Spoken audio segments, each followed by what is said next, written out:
MS ওয়ার্ডে কিবোর্ডের shortcut key ctrl+s হচ্ছে সেভ করা। অর্থাৎ আমরা ওয়ার্ড ফাইল বা এক্সেল ফাইল বা যে কোনো ফাইলে কোনো লেখার পর কিবোর্ড থেকে ctrl+s দিলে সেভ হয়ে যাবে। কিন্তু আমরা যদি কিবোর্ড থেকে ctrl+s না দিই তাইলে কিন্তু বিদ্যুৎ চলে গেলে লেখাগুলি কিন্তু চলে যাবে বা লেখাগুলি ড্যামেজ হয়ে যাবে।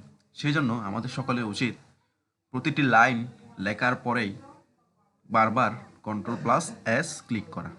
অর্থাৎ এমএস ওয়ার্ডে সেভের শর্টকাট কি হচ্ছে ctrl+s।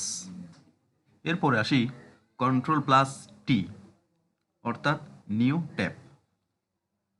আমরা আগে ctrl+m এর কাজ করেছিলাম। ctrl+m দিলে জাস্ট লেখার মধ্যে কার্সারটা রেখে ctrl+m ক্লিক করলে অটোমেটিক পুরা প্যারাগ্রাফটা বাম পাশ থেকে ডান পাশে সরে যায়। তো আমরা যদি এখন কার্সারটা লেখার একটা প্যারাগ্রাফের মধ্যে রেখে কিবোর্ড থেকে ctrl+t দিই তাহলে দেখেন পুরা প্যারাগ্রাফটা সরবে না।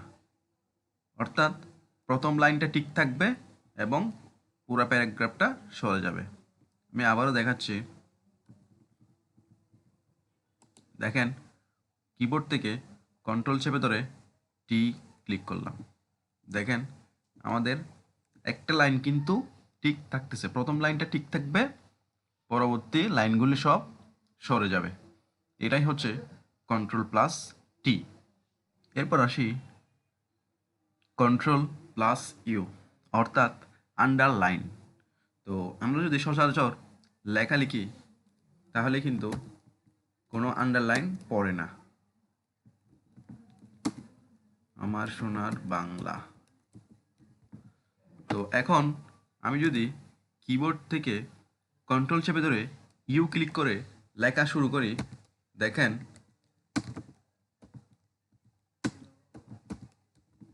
আন্ডারলাইন কিন্তু লেখার মধ্যে হচ্ছে। জাস্ট আমি লেখা শুরুর পূর্বে কিবোর্ড থেকে কন্ট্রোল চেপে ধরে ইউ ক্লিক করেছি, এরপর থেকে আন্ডারলাইন সহ লেখা শুরু হয়েছে। এখন আমরা যদি পূর্বেই আন্ডারলাইন ছাড়া লেখা লিখে ফেললাম, এখন আমার লেখাতে আন্ডারলাইন দেওয়া লাগতেছে, তাহলে এই মুহূর্তে কি করব? তাহলে এখন আমরা যেই লেখাটাকে আন্ডারলাইন করব সেই লেখাটাকে সিলেক্ট করব। সিলেক্ট করার পরে কিবোর্ড থেকে কন্ট্রোল চেপে ধরে ইউ ক্লিক করলে অটোমেটিক আন্ডারলাইন হয়ে যাবে। দেখেন আমি এই লেখাটাকে আন্ডারলাইন করি, এই সিলেক্ট করলাম, কিবোর্ড থেকে কন্ট্রোল চেপে ধরে ইউ ক্লিক করলাম, আন্ডারলাইন হয়ে গেছে।